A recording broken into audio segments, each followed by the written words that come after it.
할렐루야. 하나님의 사랑과 은혜가 이 시간에도 풍성하기를 축복합니다.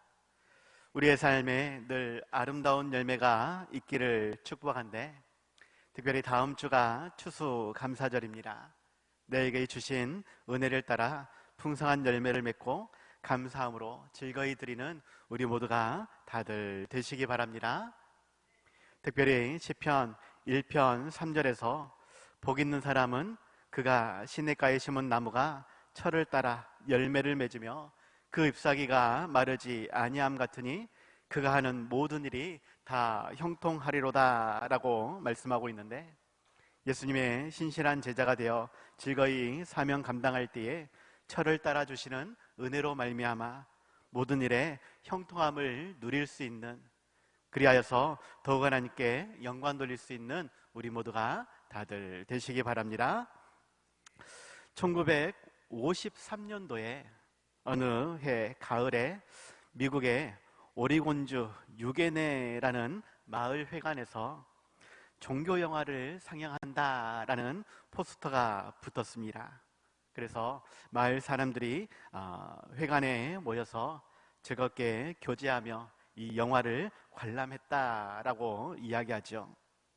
그런데 이 영화는 단순한 종교 영화가 아니라 실은 1950년도에 일어난 전쟁에 대한 이야기입니다. 어떠한 전쟁일까요?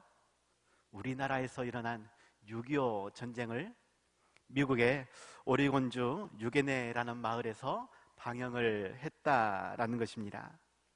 내용은 한국 전쟁이 낳은 고아들에 관한 영화 끝에는 전쟁의 폐허로 인해서 이렇게 처참해진 고아들을 보살펴야 한다라고 하는 홍보성 영화였지요. 아무튼 영화가 끝나자 어느 한 부부가 영화에 대해서 이야기를 나누며 집으로 돌아가게 됩니다.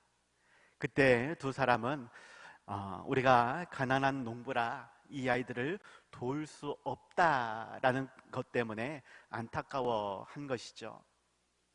그런데 그렇게 끝나버린 것이 아니라 그 영화가 계속 잊혀지지 않고 맴돌더라라는 것입니다.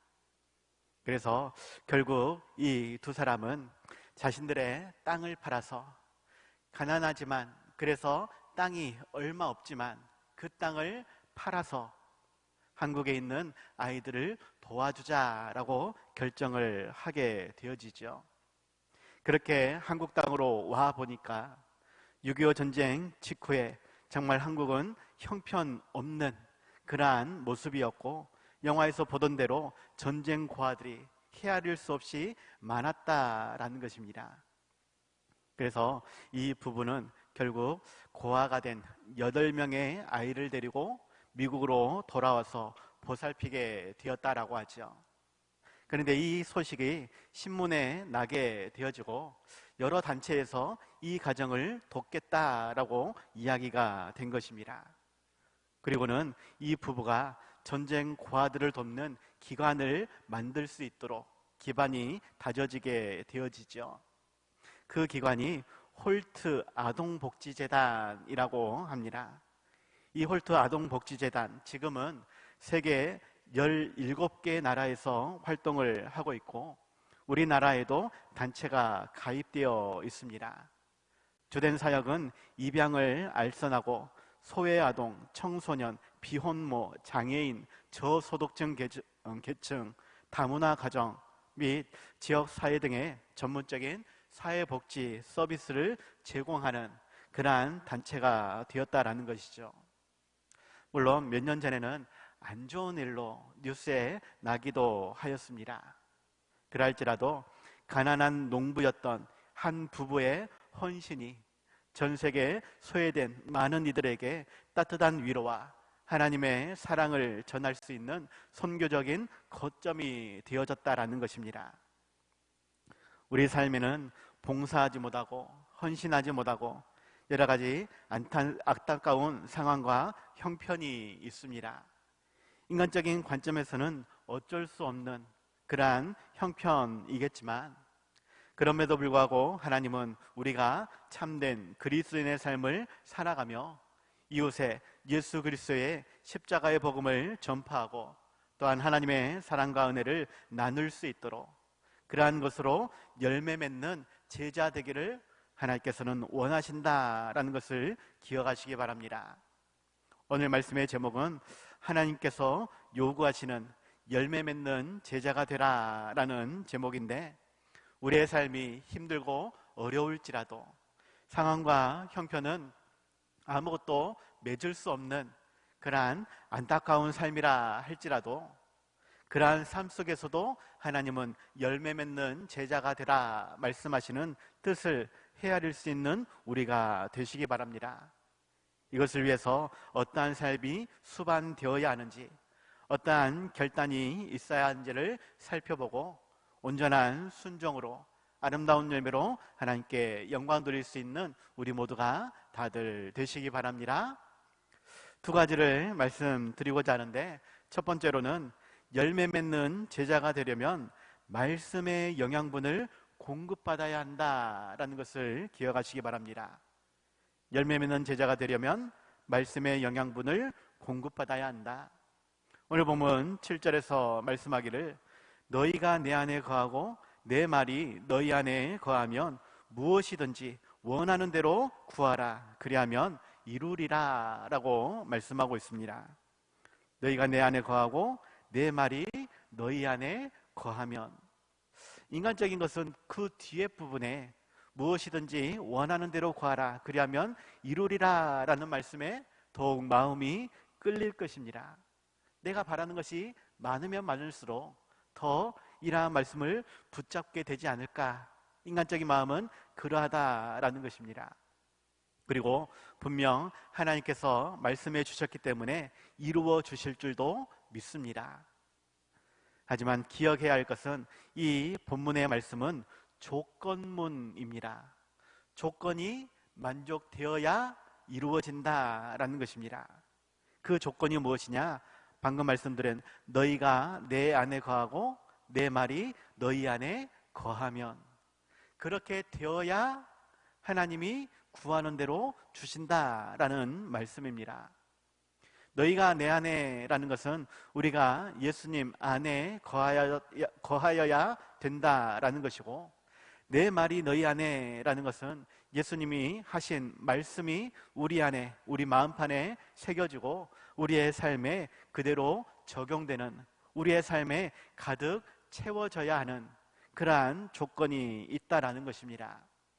나의 욕심과 기대로 가득 차는 것이 아니라 말씀이 가득 차야 무엇이든지 라는 그 내용도 말씀과 연결되어 하나님이 원하시는 뜻대로 구하는 우리가 되는 것이고, 그러한 간구에 하나님도 반드시 응답해 주신다라는 것입니다. 야고보서 4장 3절 구하여도 받지 못함은 정욕으로 쓰려고 잘못 구하기 때문이다 라고 말씀하고 있고, 요한일서 5장 14절 그를 향하여 우리가 가진 바 담대함이 이것이니 그의 뜻대로 무엇을 구하면 들으심이라 라고 말씀합니다. 우리가 구할 때에 응답받지 못한 것은 정욕대로 쓰려고 잘못 구했기 때문에, 반대로 우리가 무엇이든지 구할 때에 얻으려고 한다면 그것은 오직 하나님의 뜻대로 구하는, 말씀대로 구하는 우리의 삶이 되어야 한다라는 것입니다. 그래서 우리는 더욱 말씀에 집중할 수 있어야 하겠고, 그 말씀 안에서 하나님이 원하시는 것이 무엇인지를 헤아릴 수 있어야 한다라는 것이죠. 물론 그렇다고 우리가 얻고자 하는 것을 위해 고시 공부하는 것처럼 성경을 연구하거나 머리 싸매고 산속에 들어갈 필요는 없습니다. 왜냐하면 우리와 함께 계시는 성령님께서 밝히 알려주시고 깨닫게 해주시기 때문에 그러합니다. 이를 앞에 있는 구절에서 포도나무에 붙어있는 가지로 잘 설명해주고 계시는 것이죠. 땅에서부터 시작하여 포도나무 줄기를 타고 공급되어지는 영양분, 그 영양분이 가지에 도달하게 되면 꽃이 피고 열매가 맺게 되는 것입니다. 가지가 일부러 열심히 수고해 열매를 맺거나 꽃을 맺는 것이 아니라 포도나무에 붙어 있기만 하면 그 포도나무를 통해 영양분을 공급받아서 열매를 맺게 되어진다라는 것입니다. 우리가 하나님께 붙어 있기만 하면 하나님의 말씀이 우리에게 온전히 적용되어지고 하나님의 이끄심과 보호하심이, 인도하심이 온전히 적용되어 우리로 하여금 열매 맺는 삶이 되게 하신다라는 것이죠. 문제는 온전한 말씀으로 우리가 공급받아야 할 것인데 인간적인 생각이, 세상적인 풍속이, 이단의 사설들이 우리를 방해하여서 잘못된 영양분을 받아들이고 결국 그것으로 인해 먹지 못할, 버릴 수밖에 없는 들포도나 돌무화과 나무 열매를 맺게 된다라는 것입니다. 우리가 분명 말씀 안에 붙어 있으면, 하나님으로부터 올바른 말씀을 받으면 분명 아름다운 열매로, 하나님이 기뻐하시는 열매로 맺을 수 있을 것입니다. 그것은 우리 하나님이 말씀하시는 분이기 때문에, 그 말씀을 우리 삶에 가득 채워주실 것이기 때문에 그러한 것입니다. 성경은 하나님을 말씀하시는 분으로 설명하고 있고 그 말씀으로 우주 만물을 창조하셨으며 말씀을 통해 당신을 계시해 주실 뿐만이 아니라 말씀을 통해 성도들의 삶과 인생의 발걸음을 인도해 주신다 말씀합니다. 물론 우리 사람들도 말하는 존재입니다. 말을 통해 자신의 생각과 뜻을 드러내고 의사소통을 하게 된다는 것이죠. 이처럼 하나님과 우리 사람의 공통점은 말을 한다라는 것입니다. 하지만 다른 이유는, 하나님과 우리가 다른 이유는 우리 사람은 말로 끝나는 경우가 실은 많다라는 것이에요. 하지만 하나님은 말씀하시는 것은 곧 일하시는 것이고 신실하고 진실한 하나님은 그 말씀을 반드시 이루시는, 약속을 반드시 지키시는 하나님이시다라는 것에서 우리 사람과 다르다라는 것입니다. 하박국 선지자가 3장 17절 18절에서 비록 무화과 나무가 무성하지 못하며 포도나무에 열매가 없으며 감람나무에 소출이 없으며 밭에 먹을 것이 없으며 우리의 양이 없으며 외양간에 소가 없을지라도 나는 여호와로 말미암아 즐거워하며 나의 구원의 하나님으로 말미암아 기뻐하리로라 라고 고백하고 있는데, 아무것도 없지만 내가 기뻐하고 즐거워한다. 왜 그러느냐? 하나님의 말씀이 있기 때문에, 하나님의 약속이 있기 때문에. 육신의 눈에는 아무것도 없지만 그래도 내 귀에 들려주시는 그 하나님의 음성이 반드시 이루어 주실 것이기 때문에 나는 기뻐한다라고, 즐거워한다라고 춤추며 노래하고 있다라는 것입니다. 그렇게 말씀하시는 하나님의 약속이 무엇인지 기억하시기 바랍니다. 우리를 자녀 삼아 주시고 천국 백성으로 삼아 주셨다. 우리를 더욱 복되게 해 주신다. 이 땅에서뿐만이 아니라 영원한 삶에서 차고 넘치는 복을 주신다라고 말씀하십니다. 그 말씀을 붙잡으며 이 땅을 열심히 살아갈 수 있는, 열심히 살아가는 속에서 아름다운 열매로 하나님께 영광 돌릴 수 있는 우리 모두가 다들 되시기 바랍니다. 두 번째입니다. 참다운 제자는 많은 열매로 하나님께 영광 돌리는 삶이 되어야 한다라는 것을 기억하시기 바랍니다. 참된 제자는 많은 열매로 하나님께 영광을 돌린다. 오늘 보면 8절에 보니까 너희가 열매를 많이 맺으면 내 아버지께서 영광을 받으실 것이요 너희는 내 제자가 되리라 라고 말씀하고 있습니다. 뭔가 열심히 하기는 하는데 열매가 없으면 그것만큼 허무한 것도 없습니다. 그래서 씨 뿌리는 자도 나지 아니할까 애탈 수밖에 없다라는 것이죠. 하지만 하나님께서는 때가 되면 풍성한 열매를 맺게 해 주실 것이고 그렇게 우리가 즐거이 사명 감당하고 감사와 찬양으로 영광 돌릴 수 있게 해 주신다라고, 그러한 열매 맺는 삶이 많은 열매를 맺는 사람이 참다운 제자다라고 말씀을 해 주시는 것입니다. 특히나 누가복음 6장 44절 45절에서 나무는 각각 그 열매로 아나니 가시나무에서 무화과를 또는 찔레에서 포도를 따지 못하느니라. 선한 사람은 마음에 쌓은 선에서 선을 내고 악한 자는 그 쌓은 악에서 악을 내나니 이는 마음에 가득한 것을 입으로 말함이니라 라고 말씀합니다. 우리가 많은 열매로 하나님께 영광을 돌려야 하는데 정말로 우리가 맺고 있는 열매가 하나님이 기뻐 받으시는 열매인지 많이 맺고 있는지 우리로 살펴봐야 한다라는 것입니다. 계속해서 말씀을 드립니다. 우리는 열매 맺는 삶을 살아야 합니다. 그 열매가 많으면 많을수록 하나님은 더욱 기뻐하시고 풍성한 복과 은혜로 채워주실 것입니다.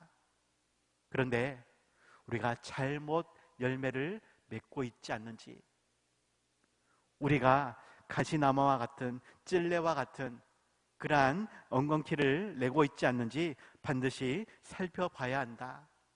돌무화과 나무나 들포도와 같은 그러한 열매로 오히려 부끄럽고 실망스러운 그러한 결과를 얻지 않게 되는지 우리가 살펴봐야 한다.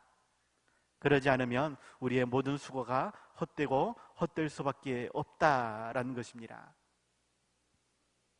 하나님께서는 처음부터 우리를 풍성한 곳에, 좋은 곳에, 극상품의 포도로 심어 주셨습니다. 지난주에 말씀을 드렸죠. 하지만 풍성한 사랑을 머금고 가시만 내놓는 그러한 포도나무, 포도원이 되었다라면 그것은 하나님의 잘못이 아니라 하나님의 음성을 올바로 깨닫지 못하고 잘못된 열매를 맺었기 때문에 라고 말씀을 드렸습니다. 오늘 본문과 연결지어 말씀을 드린다라면 예수님의 말씀대로 산다라면 우리가 원하는 대로 하나님께서 채워주실 것이고 그러한 체험 안에서 풍성한 열매를 맺게 해주신다라고 말씀하고 있습니다. 반대로 우리가 말씀대로 살지 않으면 하나님이 원하시는 열매가 아니라 악한 열매가 맺을 수밖에 없다라고 말씀하고 있는 것이죠. 하나님은 분명 우리가 풍성한 열매를 맺기를 원하시고 이것을 통해 영광 받으시기를 원하십니다. 영광을 위해서 더욱 우리에게 풍성한 은혜로 채워주신다라는 것입니다. 그 하나님의 원하심을, 그 하나님의 이끄심을 우리는 온전히 받아들여서 많은 열매로 하나님께 영광 돌릴 수 있도록 힘써 수고해야 한다라는 것이죠. 성경에 많은 열매를 소개합니다. 가장 대표적인 것이 계속해서 말씀드리는 성령의 9가지 열매가 있죠. 사랑과 희락과 화평과 오래 참음과 자비와 양선과 충성과 온유와 절제.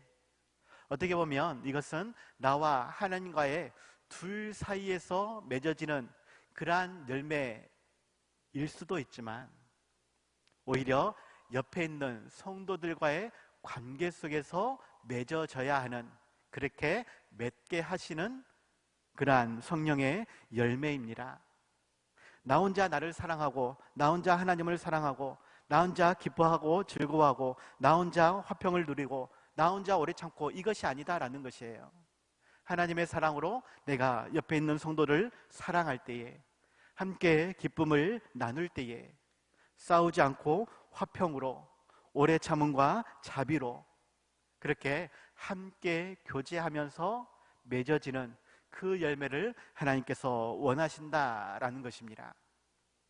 그래서 더욱 내가 옆에 있는 성도들에게, 우리의 이웃들에게 어떻게 행하는지, 내 말이 어떠한 말을 하고 내 행동이 어떻게 하는지를 살펴봐야 한다라는 것이죠. 많은 열매를 맺을 수 있길 바랍니다. 물론 한두 가지 맺어지는 것으로도 하나님은 충분히 기뻐하실 수 있겠지만 참다운 제자는 많은 열매를 맺어야 하는 것입니다. 성령의 9가지 열매뿐만이 아니라 전도의 열매도, 입술의 열매도, 마음과 삶의 많은 열매로 하나님께 영광 돌릴 수 있기를 바랍니다. 에베소서 5장 11절에서는 너희는 열매 없는 어둠의 일에 참여하지 말고 도리어 책망하라 라고 말씀하고 있고, 디도서 3장 14절에서는 또 우리 사람들로 열매 없는 자가 되지 않게 하기 위하여 필요한 것을 준비하는 좋은 일에 힘쓰기를 배우게 하라, 배워야 한다 라고 말씀을 하고 있습니다.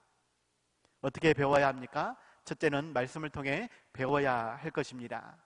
그리고 두 번째로는 좋은 성도를 만나고 좋은 목회자를 만들고 그들을 통해서, 옆에 있는 성도의 모습을 통해서 배워야 하는 것입니다.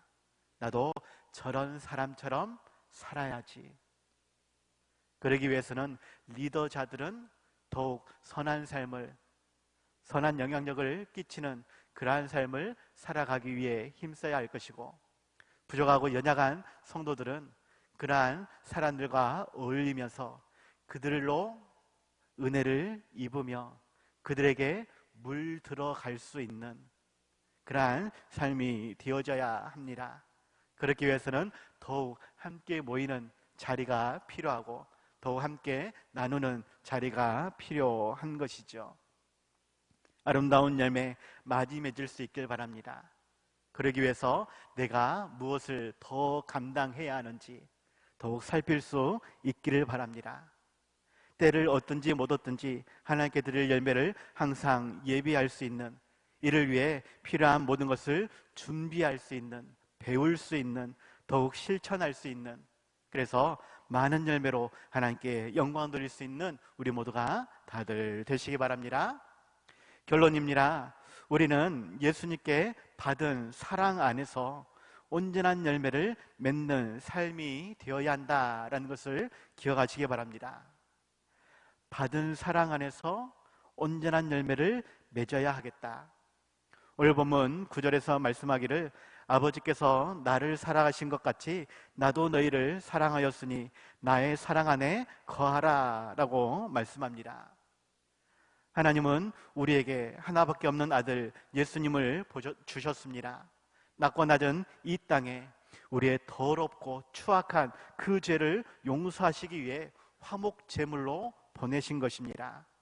가장 사랑하는 아들 독자 예수님을 그렇게 우리에게 보내주셨고 십자가에 달려 죽게 하심으로 우리를 구원하셨고 이것이 사랑이다라고 증거로 보여주셨다라는 것이죠. 예수님 또한 그 하나님의 말씀대로 온전히 순종하여 하늘의 모든 영광을 내려놓고 약하고 미련한 우리 사람들과 같이 동거하기 위해 지저분하고 냄새나는 마구간에 태어나셨으며 죄인처럼 십자가에 달려 죽으셨습니다. 많은 조롱과 비난을 당하셨고 모진 채찍을 맞으셨으며 십자가에 그렇게 못이 박히고 창에 찔리고 가시면류관을 쓰셨습니다. 그렇게 하나님의 외명 가운데에 피 흘려 죽으셨다라는 것이죠. 그렇게 우리를 사랑하셨습니다. 그 사랑을 우리가 기억해야 하겠고 그 사랑 안에 거하는 삶이 되어야 할 것입니다. 그 사랑 안에 거한다라는 것은 결국 그 예수님의 십자가를, 그 십자가의 보혈을 믿는 자의 삶이 되어야 하는 것이고 나에게 주신 십자가를 짊어지고 예수님을 따라가야 하는 삶이 되어져야 한다라는 것입니다.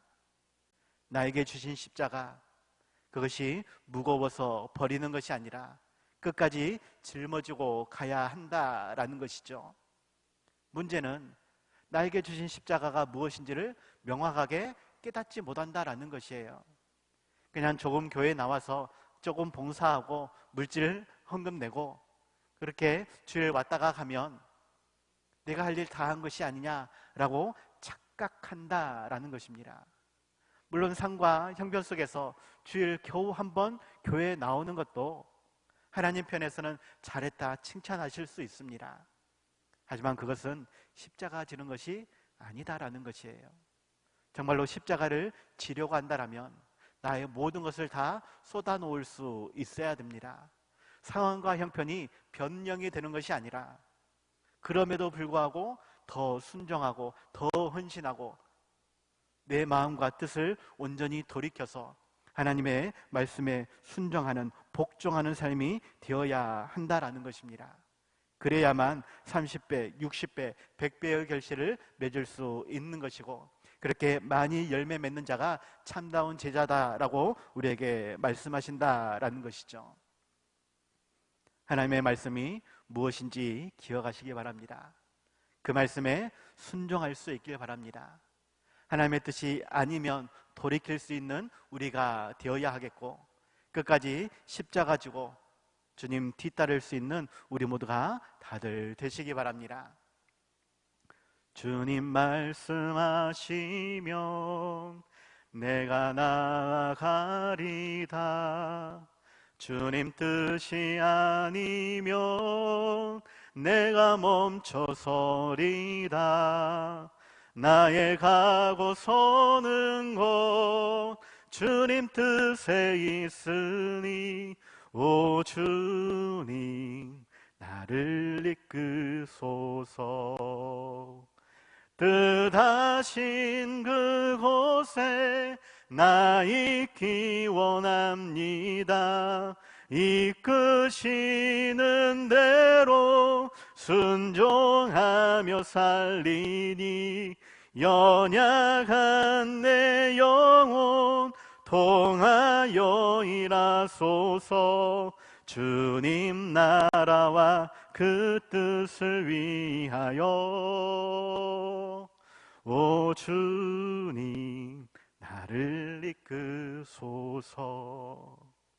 나의 뜻이 아니라 주님의 뜻대로 그 하나님의 말씀하신 뜻대로 우리는 나아가야 할 것이고 하나님의 뜻이 아니면 온전히 멈춰설 수 있는 돌이킬 수 있는 내가 되어야 할 것입니다.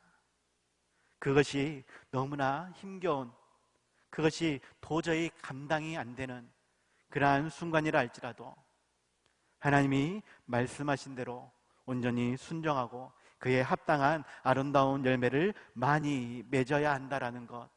그래서 온전한 열매로 하나님께 영광 돌릴 수 있는 우리 모두가 다들 되시기 바랍니다.